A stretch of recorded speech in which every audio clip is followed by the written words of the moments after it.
बिस्मिल्लाहिर्रहमानिर्रहीम।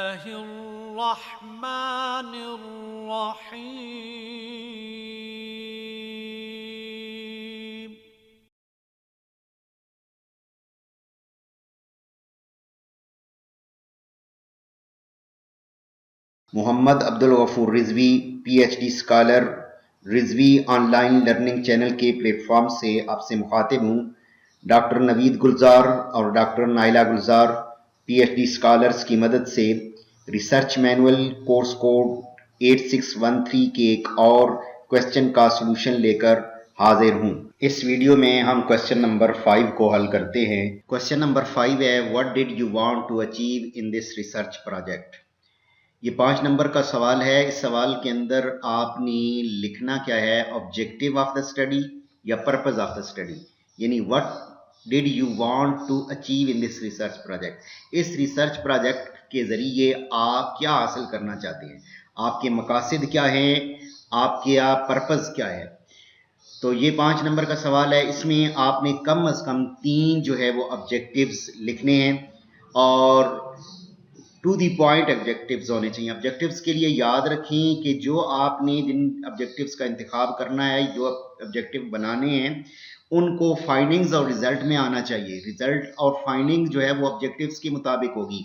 अगर आप कोई ऐसा ऑब्जेक्टिव बना देते हैं जिसका टूल के अंदर ही जिक्र नहीं करते, जिसकी फाइंडिंग्स और कंक्लूजन और रिजल्ट में जिसका कोई जिक्र नहीं है, तो ऐसी रिसर्च को रिजेक्ट कर दिया जाएगा।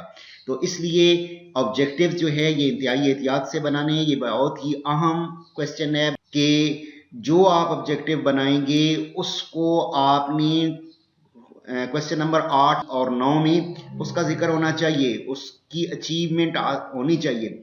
अगर आपकी अचीवमेंट नहीं है जो आप ऑब्जेक्टिव बनाते हैं, तो फिर आपकी रिसर्च को वो रिजेक्ट कर दिया जाएगा। अब देखते हैं कि ऑब्जेक्टिव्स होते क्या हैं, ऑब्जेक्टिव्स क्या होते हैं और इनकी एक रिसर्च प्रोजेक्ट में, एक रिसर्च में इनकी अहमियत क्या है।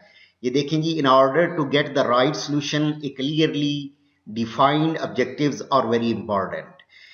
किसी भी रिसर्च का सही सोल्यूशन या किसी भी रिसर्च का सही रिजल्ट हासिल करने के लिए डिफाइंड और क्लियर ऑब्जेक्टिव का होना बहुत ज़रूरी है। Without A clear objective researcher is aimless. अगर रिसर्चर जो है वो क्लियर ऑब्जेक्टिव नहीं बनाता तो उसका कोई मकसद नहीं है, वो एमलेस है एंड डायरेक्शनलेस, और उसकी कोई सिमत भी नहीं है। अगर वो एक रिसर्च कर रहा है, रिसर्च स्टडी कर रहा है, तो अगर उसके क्लियर ऑब्जेक्टिव्स नहीं हैं तो वो एमलेस है और डायरेक्शनलेस है, उसकी कोई सिमत नहीं है, उसका कोई मकसद नहीं है। इसलिए रिसर्च के लिए, एक अच्छी रिसर्च के लिए अच्छे ऑब्जेक्टिव्स का होना ज़रूरी है, क्लियर ऑब्जेक्टिव्स का होना ज़रूरी है। Research objective is a concrete statement describing what the researcher is trying to achieve.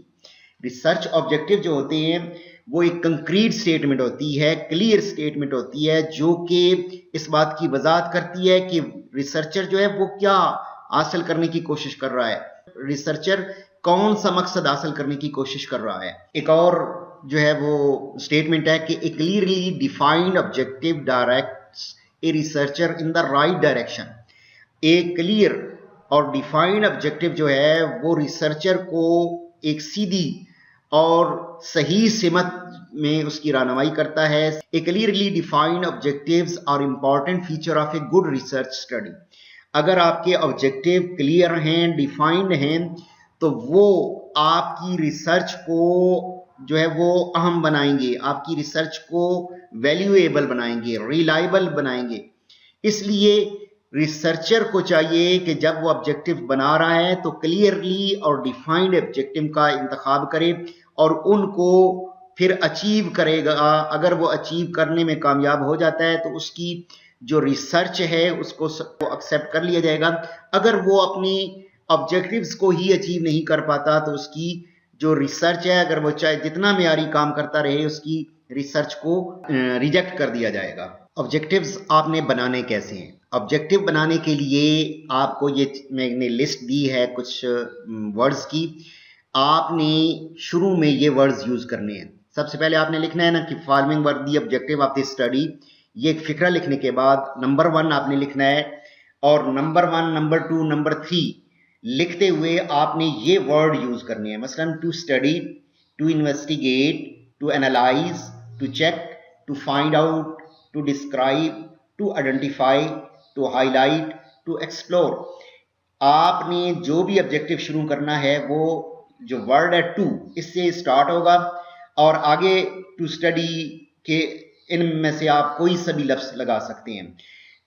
याद रखें कि इसके अलावा लफ्ज टू जो है इससे ही स्टार्ट होगा आपका ऑब्जेक्टिव। अगर इसके अलावा आपने कोई लफ्ज इस्तेमाल किया या कोई और अंदाज इख्तियार किया सेंटेंस के स्ट्रक्चर का, तो वो शायद आपका वो है काबिल कबूल नहीं होगा। तो जब भी आपने ऑब्जेक्टिव को शुरू करना है तो इन अल्फाज के जरिए टू स्टडी, और इनमें से आपने कोई से 2-3 अल्फाज जो आपके टॉपिक से रिलेटेड हों, जो आपके टॉपिक को स्पेसिफाई करते हों, वो आपने इस्तेमाल करने हैं। एग्जाम्पल के लिए मैं एक टॉपिक आपके सामने ये रखा है और उसके कुछ ऑब्जेक्टिव्स बनाए हैं। टॉपिक है problem face by teacher in developing decision making skill at secondary level. अब इस टॉपिक के ये जो ऑब्जेक्टिव हैं ये कुछ इस तरह होंगे। According to the topic of this research work following were the objectives. Number 1, to find out the decision making skill at secondary level. Number 2, to explore the problems of teachers at secondary level. देखिए, अब हमने सबसे पहले decision making skill को देखा, उसके बाद हमने ओवरऑल टोटल प्रॉब्लम टीचर के देखे, उसके बाद हमने जो तीसरा ऑब्जेक्टिव बनाया वो हमारे टॉपिक से बिल्कुल रिलेटेड था। ऑब्जेक्टिव नंबर 3 है to identify the problem face by teacher in developing decision making skill.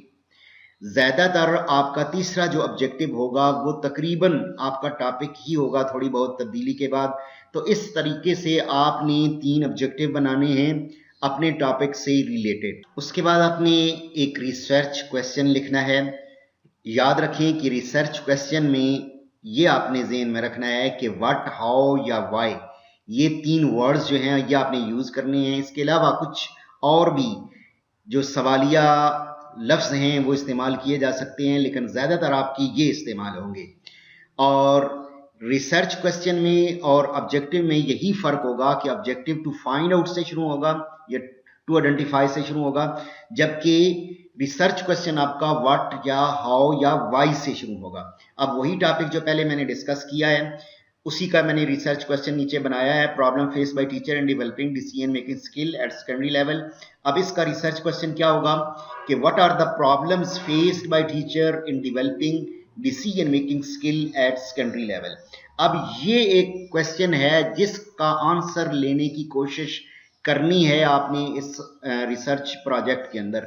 यानी रिसर्चर जो है वो इस आंसर का जवाब हासिल करने की कोशिश करेगा। जो आपने रिसर्च क्वेश्चन बनाना है वो आपकी फाइंडिंग्स और आपकी जो रिजल्ट्स हैं उसके अंदर इसका जवाब मौजूद होना चाहिए। अगर तो आपका जवाब उनके अंदर मौजूद है तो आप जो है वो सक्सेसफुल हैं, आप कामयाब हैं, आपकी स्टडी को एक्सेप्ट कर लिया जाएगा। और अगर आपने इस सवाल का जवाब अपनी फाइंडिंग्स और रिजल्ट में न दिया तो फिर आपकी स्टडी को रिजेक्ट कर दिया जाएगा।